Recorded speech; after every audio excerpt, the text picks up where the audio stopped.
Maravilha, maravilha, meus amigos, minhas amigas, meu ursinho Marcelo Beckler. Estamos aqui para falar de Premier League. Calma, a gente não está aqui para ser mais um daqueles vídeos para dizer que a Premier League é a melhor coisa de todos os tempos, da última semana. Estamos para questionar, né? Será que a Premier League é tudo isso mesmo? A gente já sabe, né, factualmente que é a liga mais rica do mundo, que faz as maiores contratações, que tem o maior número de clubes ricos que estão comprando de outros grandes de outros países, né? Clubes médios da Inglaterra já há algum tempo fazem isso no mercado de transferências. Porém, estamos numa temporada em que a Premier League teve 2 clubes terminando na Liga dos Campeões na lanterna de seus respectivos grupos, o que nunca tinha acontecido antes na história da fase de grupos da Liga dos Campeões, e justamente na última temporada com esse formato de fase de grupos. E temos um Arsenal que tomou uma pancada, não no resultado, mas no jogo, né? O resultado foi 1-0, mas o jogo foi de uma superioridade muito grande do Porto na ida das oitavas da Liga dos Campeões. Isso coloca uma interrogação? Vamos analisar aqui, Marcelinho Beckler, se a Premier League é isso tudo que dizem. Tudo bem? Frederico, muito bom dia, boa tarde para todo mundo. É isso mesmo, outro dia me perguntaram, Beckler, se a Premier League é tão melhor assim, então por que os clubes não ganham a Champions toda hora? Eu falei, não, porque a classe média aqui é boa e tal. Então por que eles não ganham a Europa League e a Conference League? E aí eu fiquei sem respostas, mudei de assunto, desconversei, fingi que eu entendo. Normalmente eu puxo para algum outro tema que eu domine mais, falar de suplementação, e fiquei com isso na cabeça e acho que o gancho oportunista da derrota do Arsenal para o Porto, que pode ser mais um time inglês eliminado, vale para o debate se a Premier League é o melhor torneio, talvez como torneio sim, mas ampliando se é o melhor, e por que os clubes ingleses não conseguem ter tanto sucesso assim, ou se tem ou se não tem, a gente vai mostrar aqui no programa tudo isso depois da vinheta.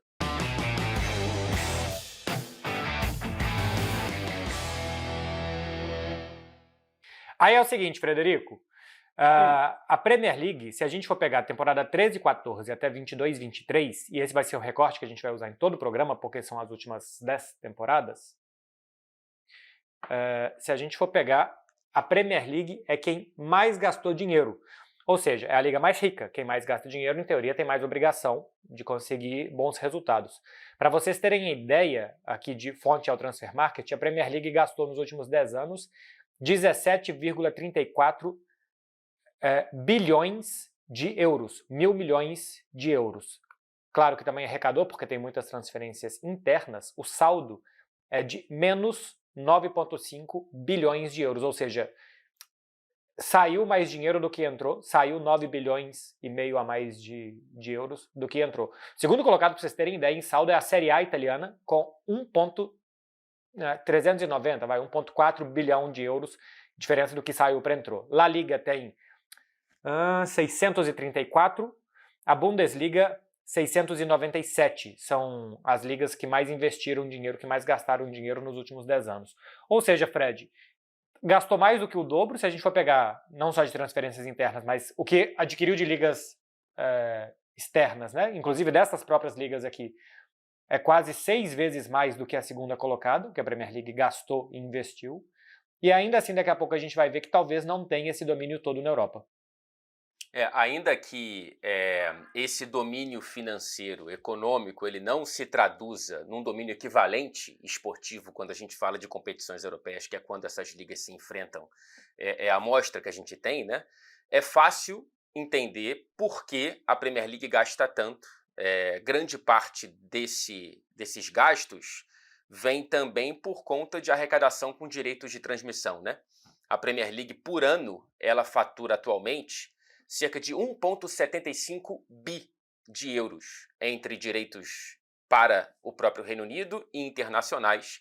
Isso é muita vantagem para a segunda colocada, que é a Bundesliga, com 1,1 bi. La Liga tem 900 milhões, né? Então, assim, é quase metade do que o que a Premier League arrecada com direitos de transmissão por ano. A Série A é parecida com La Liga e a Ligue 1 fica lá perto dos 600 milhões, né? Então, assim, a gente vê que, de fato, economicamente, estamos estabelecendo os fatos que a gente citou na abertura do programa, a Premier League não só arrecada muito, como também investe. Tem outras métricas que a gente pode tentar abordar aqui para tentar até entender, Beckler, por que esses direitos são tão vendidos, né? Por que a Premier League é tão interessante a ponto de ter tanta superioridade, não só na distribuição, mas enquanto arrecada por essa distribuição. A gente vê que existe um marketing muito grande, né? A Premier League, acho que ela faz isso melhor do que ninguém.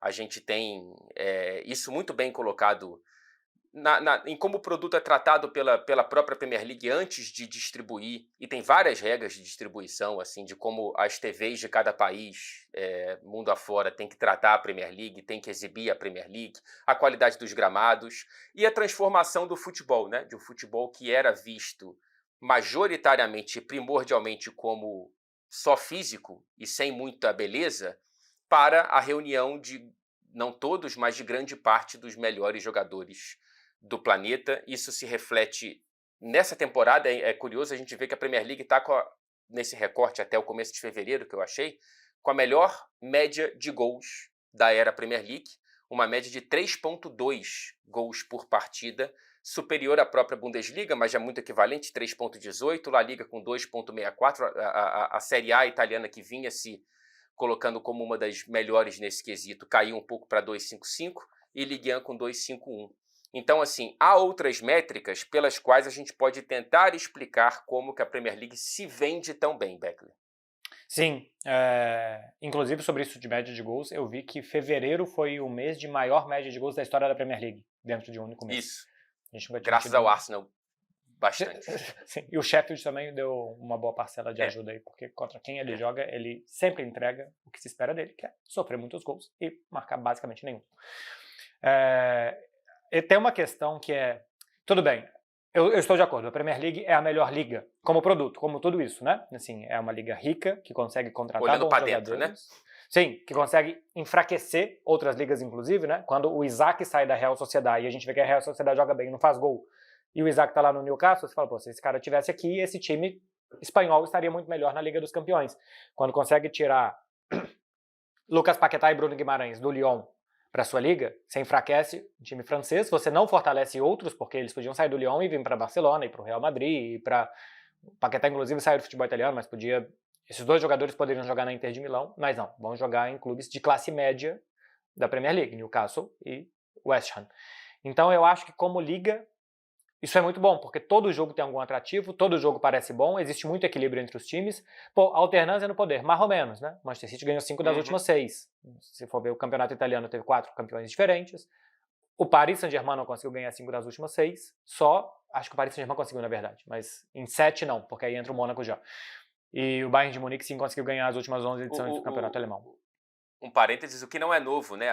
O campeonato inglês, 70 e 80 é Liverpool, ganhando a maioria dos títulos, 90, 2000 é o Manchester United, e agora, na década passada, é o Manchester City. Então, assim, essa história de alternância de poder é muito mais lenda do que realidade há muitas décadas por aqui. Então, assim, eu acho que é a melhor liga, e aqui não tem discussão sobre isso, porque tem bons jogadores, tem toda essa envelopagem que é boa de gramado, de estádio cheio, de que todo jogo parece bom e importante, e o ritmo é muito bom dos jogos. Os jogos normalmente têm bom ritmo. Parece que tem sempre alguma coisa acontecendo. Tem uma fala do Guardiola, no segundo ou terceiro ano dele no Manchester City, que ele disse que quando ele chegou, os primeiros minutos do jogo, ele sempre pensava, meu Deus, meus jogadores vão cansar, vão se machucar, não vão aguentar esse ritmo.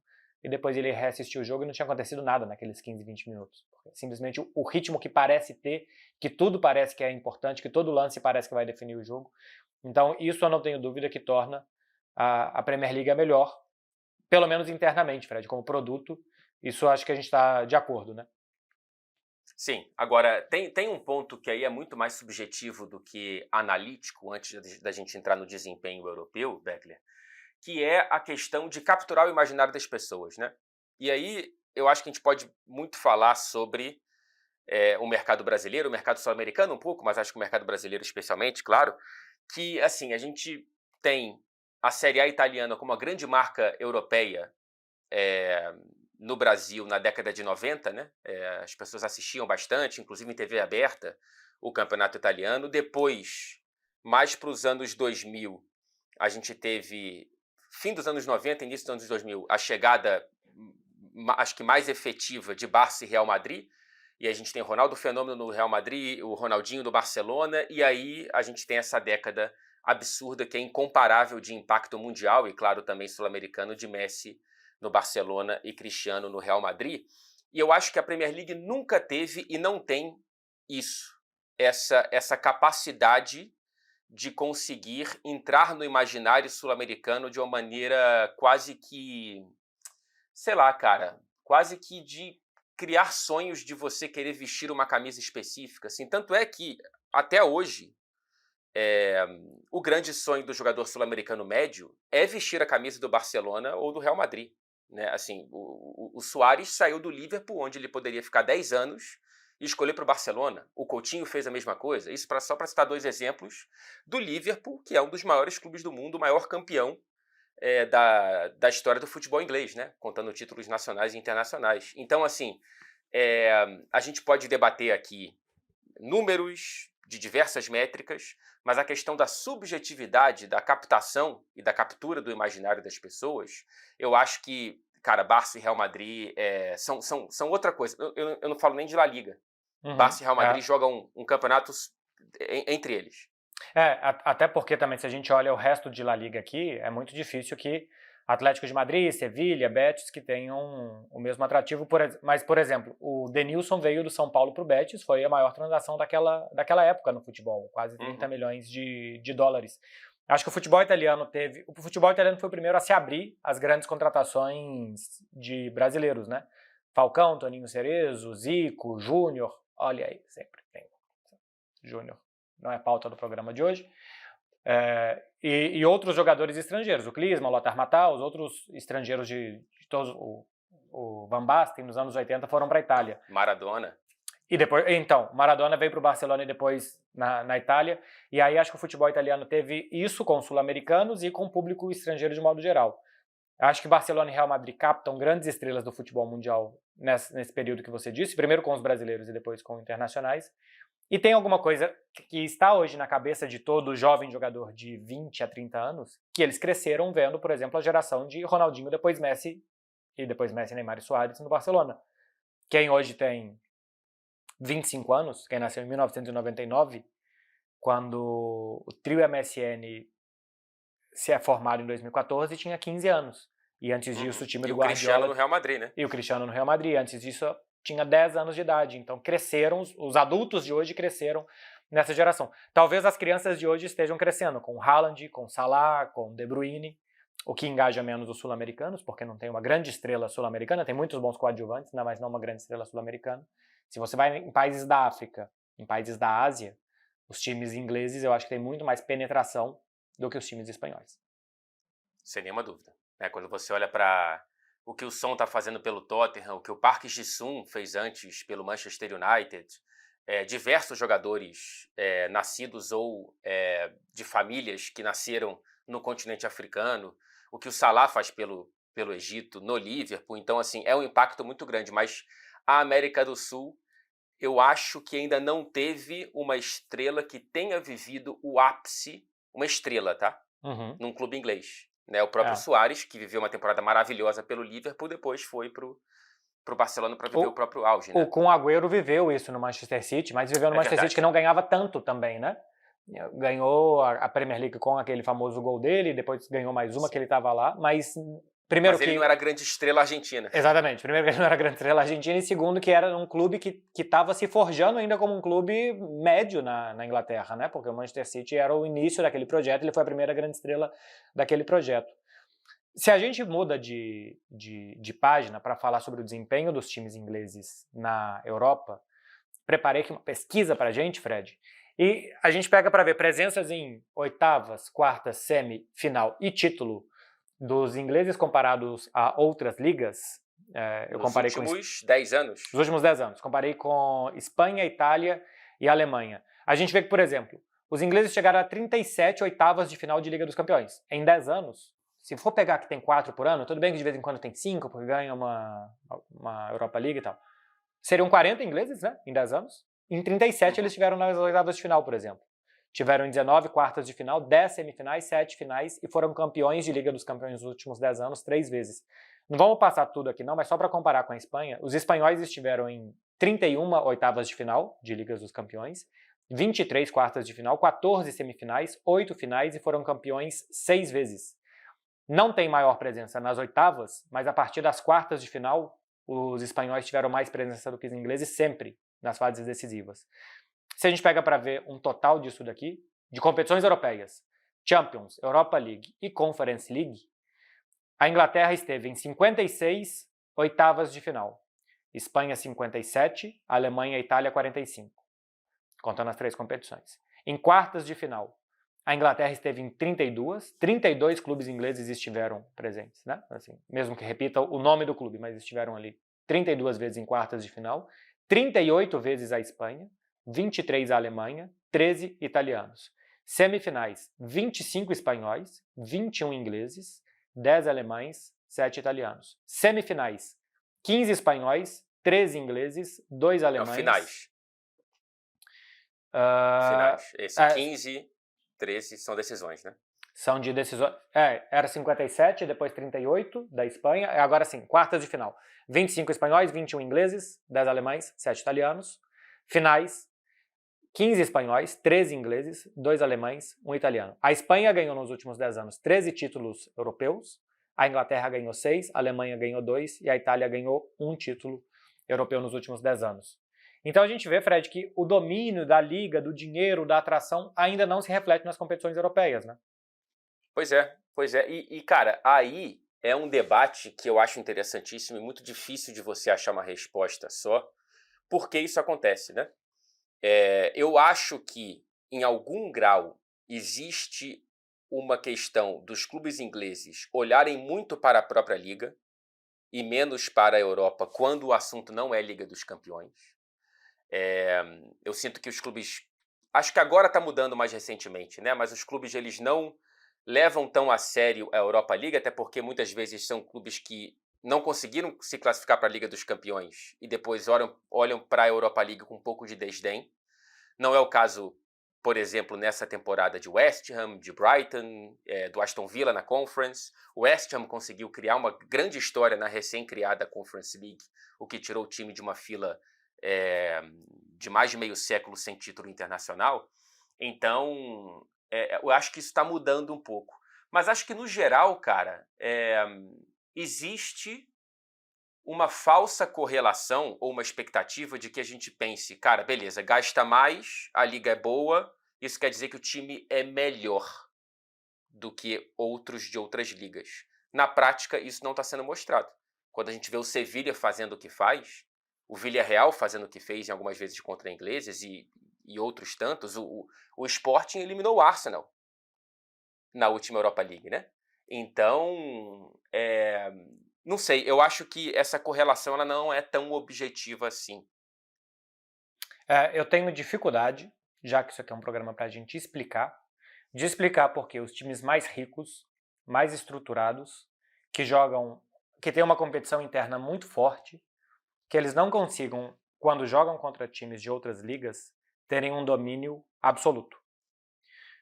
Porque, tudo bem, na Champions League, você jogar contra o Paris Saint-Germain, que é um hiato da França, o Bayern de Munique, que joga outra coisa na Alemanha, que tem muito mais orçamento que os outros, e contra Barcelona e Real Madrid, que contra esses, os ingleses que estão na Champions vão ter dificuldade, porque eu acho que se Real Madrid, Barcelona, Bayern, PSG, e eventualmente a Juventus, que ganhou 9 italianos, essa Inter, que é muito boa, se esses times jogassem a Premier League, eu acho que eles estariam em boa parte dos anos ali no bolo, com os times do G4 da Premier League para ganhar todos os anos. Mas se você vai para os mais fracos, o Aston Villa hoje tem um orçamento muito maior do que qualquer time espanhol que não sejam os grandes.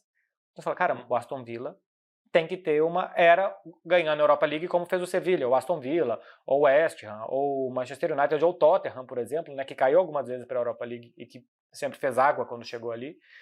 Eu achava que a classe média inglesa se daria melhor nos campeonatos inferiores. Tudo bem que eu acho que quando chega na elite, eles se igualam com superclubes, né? Esses aí que eu citei. Mas eu achava que no mundo dos mortais, os mais ricos conseguiriam, jogando, não só mais ricos, mas jogando uma competição tão exigente, jogando bem essa competição, porque para se classificar a Europa League você tem que ter jogado bem essa competição, que eles conseguiriam ter uma hegemonia. Que eu achava que assim, teriam 2 ingleses chegando às semifinais, 2 ingleses fazendo a decisão, como a gente viu algumas vezes, um Arsenal-Chelsea, alguma coisa assim, Europa League, mas eu achava que seria muito mais. Eu achava que a lógica é que fosse muito mais. Pois é. Que bom que não é. Acho que é um primeiro ponto ótimo, né? Assim, que bom que a gente não tem essa hegemonia, senão as competições europeias iriam cair eventualmente numa mesmice, né?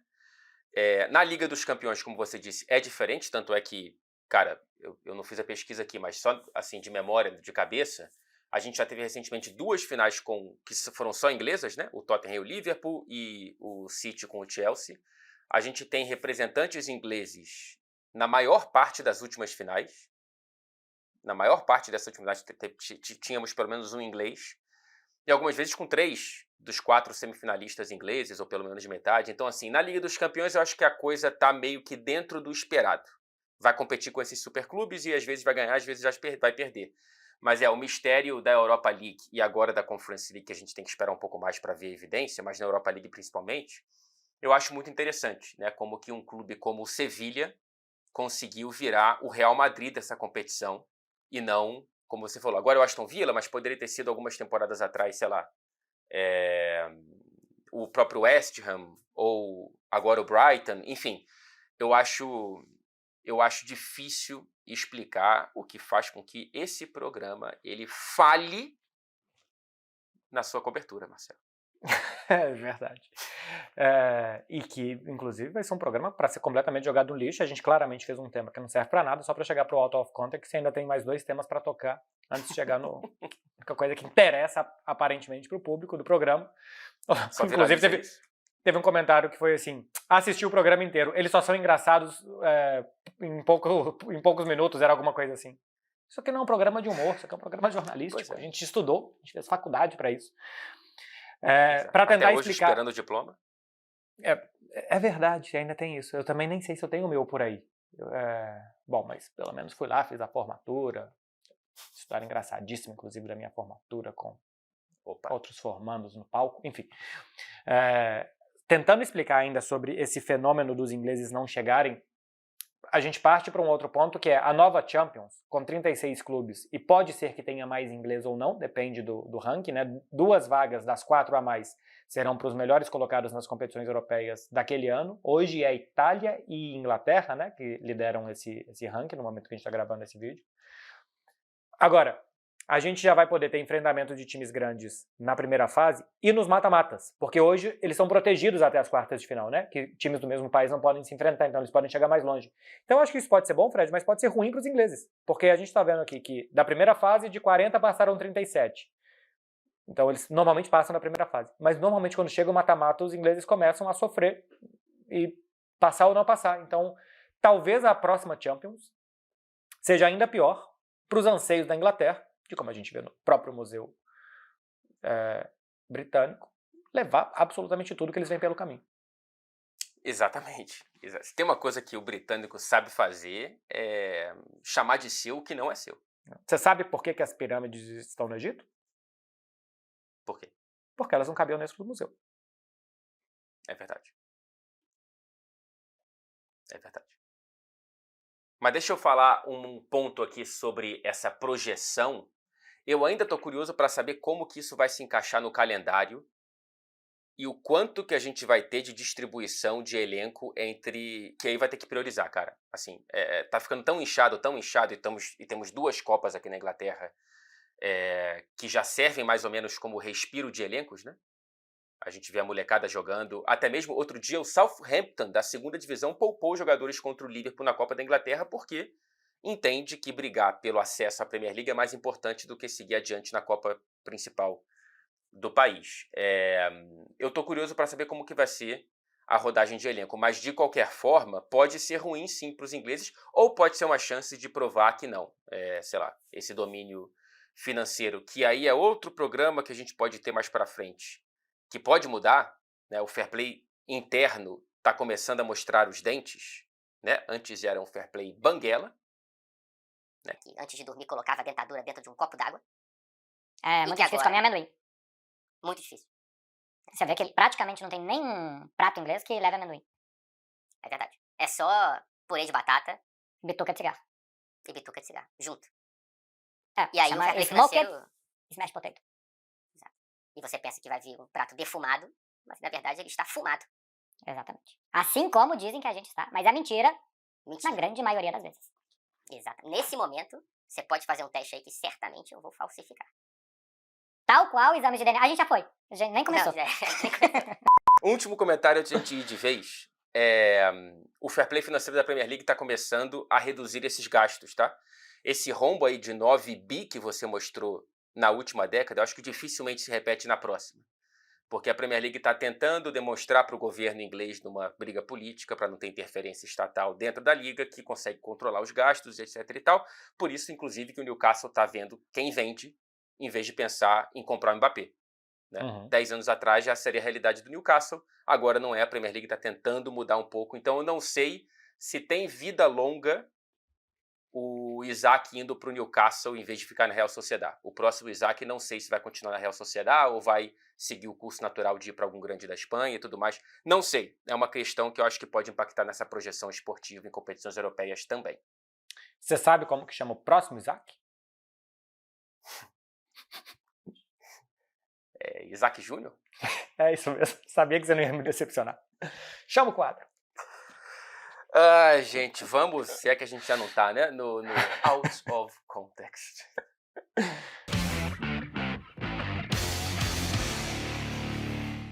O que você preparou pra gente, Frederico? Então, falando de Premier League, a gente, pelo menos eu lembro, né, um dos pontos que eu sempre gosto de lembrar, especialmente numa mesa de bar, é no já clássico e tradicional Boxing Day da temporada 1963-64. O Boxing Day, para quem não sabe, ele é o dia 26 de dezembro, portanto, logo depois das celebrações de Natal. A partir do fim da década de 50, a Premier League criou o futebol dentro do Boxing Day por conta das transmissões de TV. E aí tem aquela questão antiga, né, da relação muito próxima do futebol profissional inglês com o álcool. E essa temporada de 64, a gente teve um recorde histórico na rodada do Boxing Day de 66 gols em 10 jogos. Uma média de 6,6 gols por jogo. Foram 6 hat-tricks, 4 expulsões, e eu destaco aqui um resultado que foi o Fulham 10, Ipswich 1. E depois do jogo, o presidente do Ipswich, o John Cobbold, eu achei essa declaração que é maravilhosa, ele disse: o nosso goleiro era o único jogador sóbrio. Se o goleiro que sofreu 10 gols, Marcelo Beckler, era o único jogador sóbrio, eu não sei quem era o menos sóbrio em campo. O cara que marcou o gol, ele tem muito mérito. Ele tem muito mérito, porque você fazer um gol embriagado é complicadíssimo. Tem muito jogador sóbrio que tem dificuldade. Então, que você consiga, embriagado, entrar na área adversária e ainda ter concentração suficiente para acabar com a jogada, sendo que quando você tá bêbado, você não quer acabar coisa nenhuma, Fred, você quer ir ficando. Então, a chance era maior. Ele entrar na área, chamar o pessoal ali e começar, não sei, se fosse no Brasil, a dançar, a tomar uma cerveja, na Inglaterra, a brigar, a fumar, a jogar uma cadeira um no outro. Mas não, ele optou por fazer um gol. O que eu espero que ele tenha sido vaiado. E um gol irrelevante, né? Porque para perder por 10 a 1 você fazer um gol não é motivo de orgulho para ninguém. Então, perdeu a chance de arrumar uma briga para fazer um gol que não serviu para nada. Todo clube tem o próprio Oscar. Ele só queria dar alegria pro povo dele. Podia ter feito isso, causando uma confusão, entrever uma desinteligência. Preferiu fazer um gol. E eu acho que nessa rodada ainda teve 1-1, se eu não estou enganado. 2 times sóbrios, imagino, né?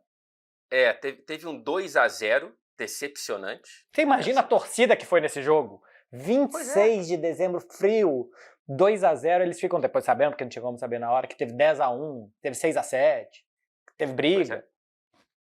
Pois é.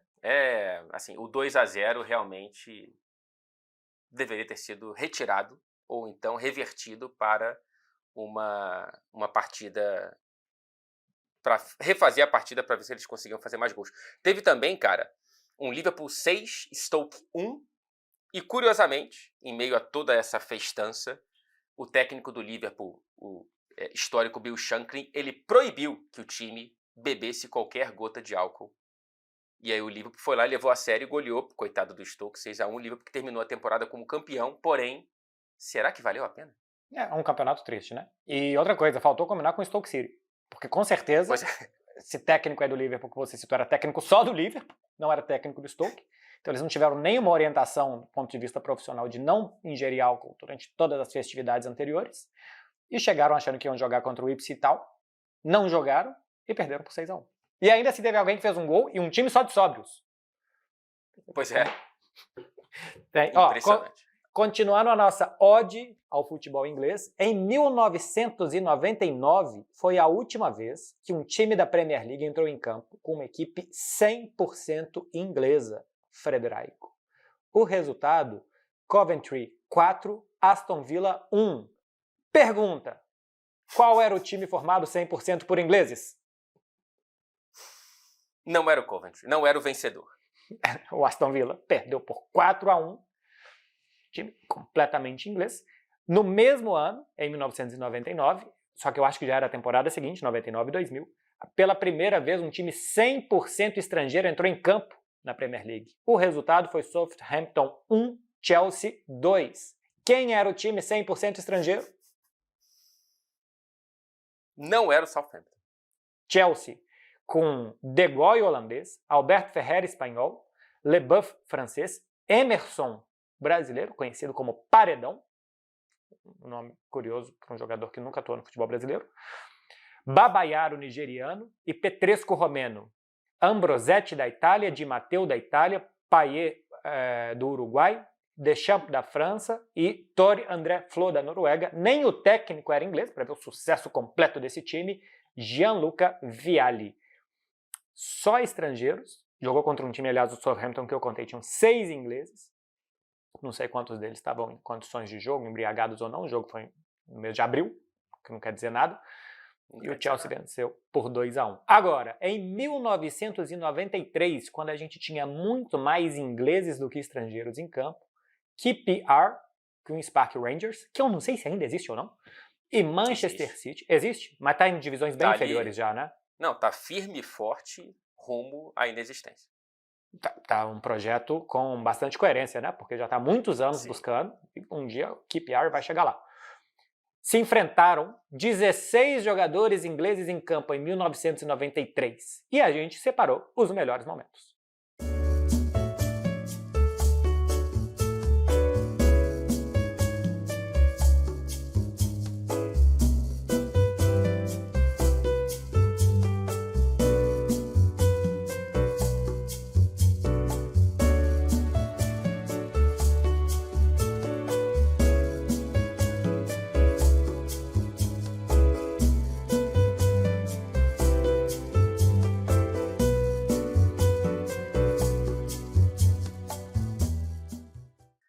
Rapaz, além do jogo ter sido essa maravilha que a gente viu, essa história de gramado bom, ela é recente, né?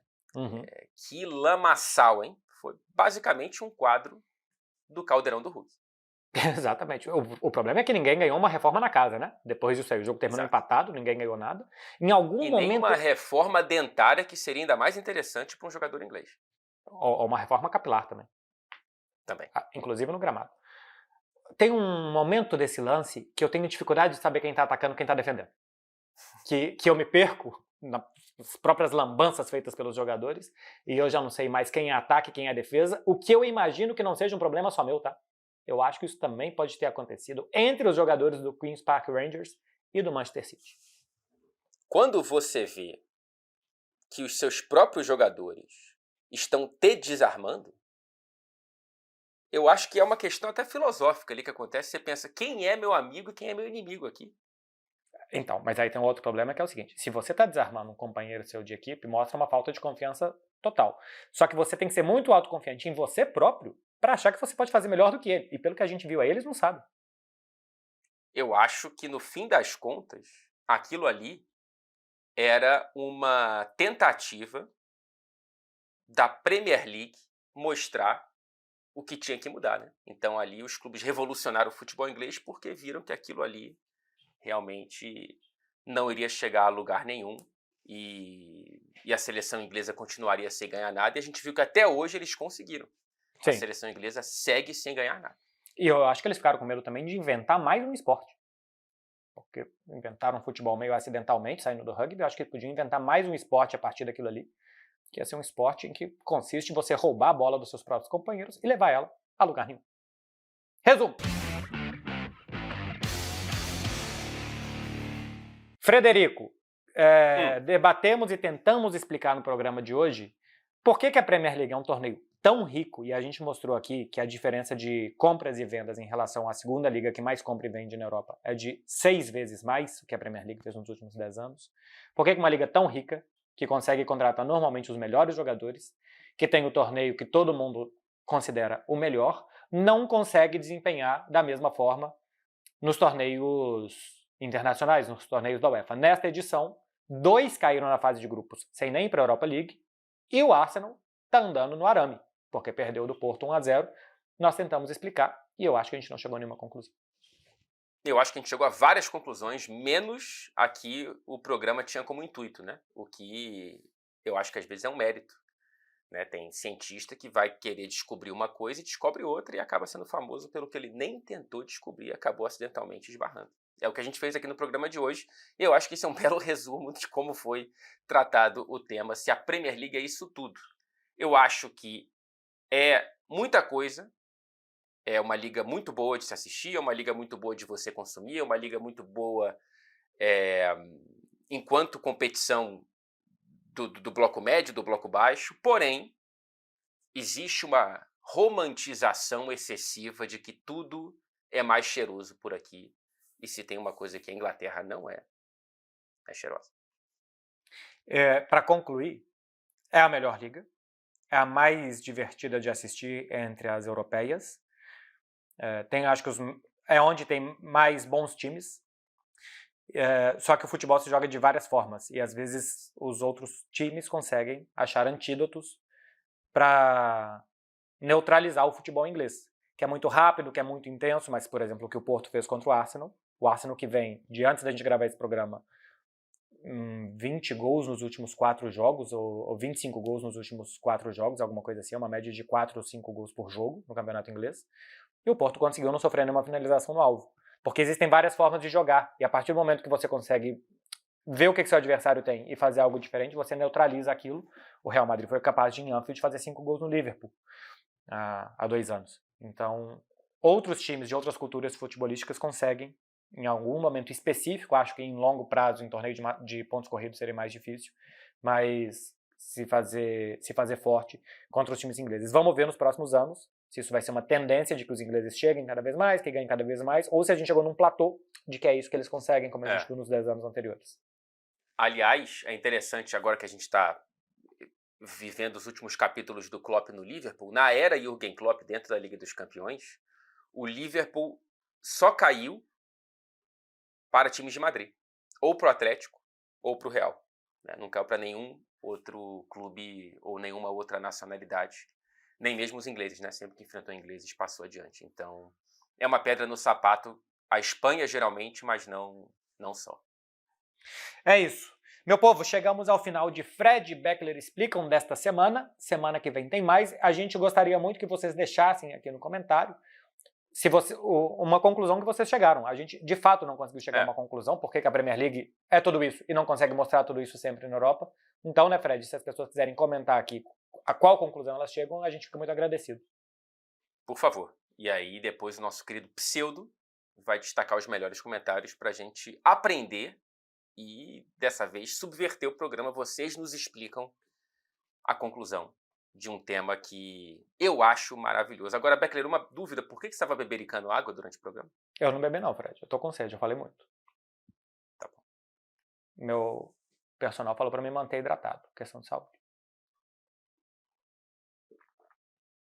Você, por favor, toma cuidado.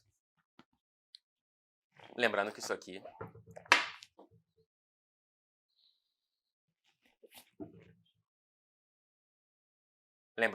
é uma referência, com reverência, aos nossos queridos de onde? Falha de cobertura.